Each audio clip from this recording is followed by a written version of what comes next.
प्रदेश भर से आए राजपूतों ने कुरुक्षेत्र उपायुक्त कार्यालय के सामने किया जोरदार प्रदर्शन। जिला रजिस्ट्रार फर्म एंड सोसाइटी के खिलाफ जमकर हुई नारेबाजी। क्षत्रिय संघर्ष समिति के बैनर तले प्रदेश भर के विभिन्न जिलों से आए सैकड़ों राजपूतों ने कुरुक्षेत्र उपायुक्त कार्यालय के सामने जमकर प्रदर्शन किया। जिला रजिस्ट्रार फर्म एंड सोसाइटी के खिलाफ जोरदार नारेबाजी हुई। फिर काफी देर तक चली नारेबाजी के बाद क्षत्रिय संघर्ष समिति के बैनर तले प्रदर्शन कर रहे राजपूत समाज के लोग लघु सचिवालय के मुख्य द्वार पर धरने पर बैठ गए। धरने पर बैठे राजपूतों ने काफी देर तक नारेबाजी करते हुए एड हॉक कमेटी को तुरंत प्रभाव से खारिज कर क्षत्रिय सभा पर पुनः प्रशासन लगाने की मांग कर रहे थे। प्रदर्शन के बाद क्षत्रिय संघर्ष समिति ने उपायुक्त को ज्ञापन सौंपा। उपायुक्त ने संघर्ष समिति को आश्वासन देते हुए 3 दिन के अंदर कार्रवाई करने की बात कही। इससे पहले समाज के सभी लोग महाराणा प्रताप पब्लिक स्कूल में पहुंचे और वहां पर स्थिति का जायजा लिया। प्रदर्शन में 6 जिलों के राजपूत शामिल हुए। ऊपर से मिलने के बाद क्षत्रिय संघर्ष समिति ने कहा कि यदि 3 दिन के बाद अशोक कमेटी को खारिज कर प्रशासन को नियुक्त नहीं किया गया तो उन्हें प्रदेश स्तरीय आंदोलन के लिए बाध्य होना पड़ेगा। क्षत्रिय संघर्ष समिति संयोजक के अनुसार क्षत्रिय संघर्ष समिति संयोजक मोहन सिंह राणा चनालहेड़ी ने कहा कि जिला रजिस्ट्रार फर्म एंड सोसाइटी द्वारा गठित रॉक कमेटी एक्ट के बिल्कुल विपरीत है। रजिस्ट्रार ने अपने पत्र में 39 की उपधारा 10 के तहत पुराने कार्यकारिणी सदस्यों में से एड हॉक कमेटी में 5 सदस्यों को लिए जाने की बात कही है, जो कि 39 उपधारा 10 के तहत गठित नहीं की जा सकती। यह सारा काम रजिस्ट्रार के साथ आपसी मिली भगत से एक सोची समझी साजिश के तहत की गई है, जिसका जल्द ही पर्दाफाश किया जाएगा। उन्होंने कहा कि एक तरफ प्रदेश भर का राजपूत समाज है और दूसरी तरफ कार्यकारिणी के सदस्य जो कि समस्त राजपूत समाज के लोगों को बेवकूफ समझकर मनमानी कर रहे हैं, जिसे किसी भी सूरत में राजपूत समाज बर्दाश्त नहीं करने वाला। मोहन सिंह राणा ने कहा कि उनकी मुख्य 2 ही मांगे हैं। एक तो एड हॉक कमेटी को तुरंत प्रभाव से खारिज किया जाए और दूसरा पहले की तरह क्षत्रिय सभा के कार्यों की देखरेख के लिए प्रशासन नियुक्त किया जाए। उन्होंने यह भी कहा कि यदि 3 दिन के बाद प्रशासन एड हॉक कमेटी को खारिज कर प्रशासन की नियुक्ति नहीं करता तो राजपूत समाज के लोग आंदोलन के लिए आगे की रणनीति तैयार करेंगे। आज क्षत्रिय समाज सारा एकत्रित होकर डीसी साहब को एक विज्ञापन देने आया था। क्षत्रिय सभा भवन में 9 अप्रैल को इलेक्शन हुआ था।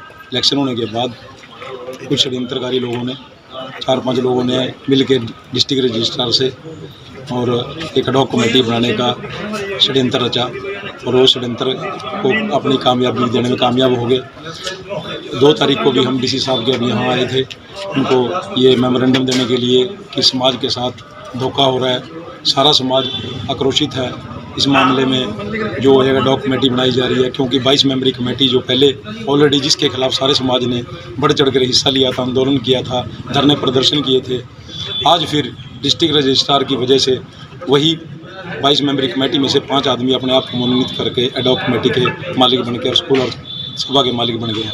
इसके खिलाफ सारा समाज आक्रोशित है और समाज इतना गुस्से में है कि उन्होंने आज डीआर के दफ्तर में भी नारेबाजी की, डिस्ट्रिक्ट डीसी साहब के दफ्तर के आगे नारेबाजी की, पूरा प्रदर्शन किया और डीसी साहब ने हमको अपनी बात बताने के लिए बुलाया। हमने बड़े विनम्र तरीके से डीसी साहब को अपनी बात बताई कि ऐसे ऐसे करके जो ये एडहॉक कमेटी बनाई गई है इसके खिलाफ सारा क्षत्रिय समाज एकजुट है और ये क्षत्रिय समाज इन्हीं के खिलाफ 2 साल से आंदोलनकारी रूप धारण करा हुआ था और आज अगर ये एडहॉक कमेटी तुरंत प्रभाव से बर्खास्त नहीं की गई, हमने ये अर्ज डीसी साहब को दी है और डीसी साहब ने हमको पूरा विश्वासन दिया है तो कि आगे हमारी रणनीति ये रहेगी। जब तक एडहॉक कमेटी नहीं हटाई जाती, हमने उनको प्रस्ताव भी दिया कि भी सारे समाज को बैठकर एडहॉक कमेटी है तो समाज के लोगों की बननी चाहिए, ना कि पुराने 22 मेंबरों में से। 9 अप्रैल को चुनाव हुआ था, वो रिजल्ट अभी पेंडिंग है, हाई कोर्ट में जो है वो पेंडिंग है। हाई कोर्ट ने स्टे कर रखी है रिजल्ट अभी और हाई कोर्ट के आदेश से जो है ना ये चुनाव हुआ था। डी साहब उसमें डी साहब को सारी नॉलेज थी। अब जो है ना एक एडहॉक कमेटी बना दी गई है, उसके विरुद्ध हम सारे, क्योंकि समाज से नहीं, वो चुपचाप कुछ लोगों ने अपनी स्वार्थ के लिए जो है ना उसको बना लिया और मैडम रजिस्ट्रार से मिल के बुलाया। मैडम रजिस्ट्रार उनकी जो है ना कहीं से उनकी प्रभाव में है, जानकारी में है, काफ़ी गहरी कोई जानकारी है मैडम का कोई खास आदमी उनके साथ लिप्त है और उसने यहाँ नहीं साइन कराई, वो जबकि वो उनके पास यहाँ का जो है ना चार्ज है और वो यहाँ आकर के साइन करती, उन्होंने यहाँ नहीं किए।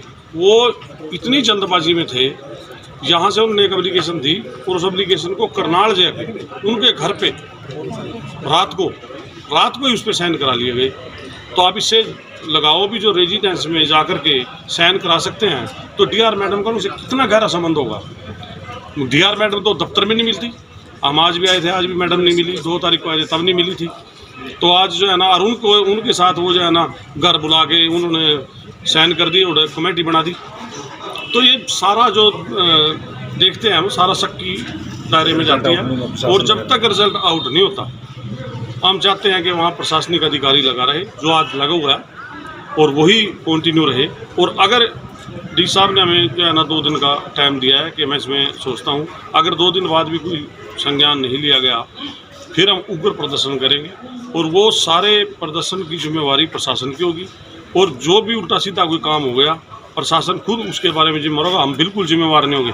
क्योंकि आज हमारे युवा भी बहुत बढ़ गए थे, हमने उनको रोक के रखा भी कोई आपने गलत नहीं बात करनी, आपने शांत रहना है। और अगर इस तरीके से हमारी बात को शांतिपूर्वक बात को अनदेखा किया गया तो हम उग्र रूप धारण कर सकते हैं।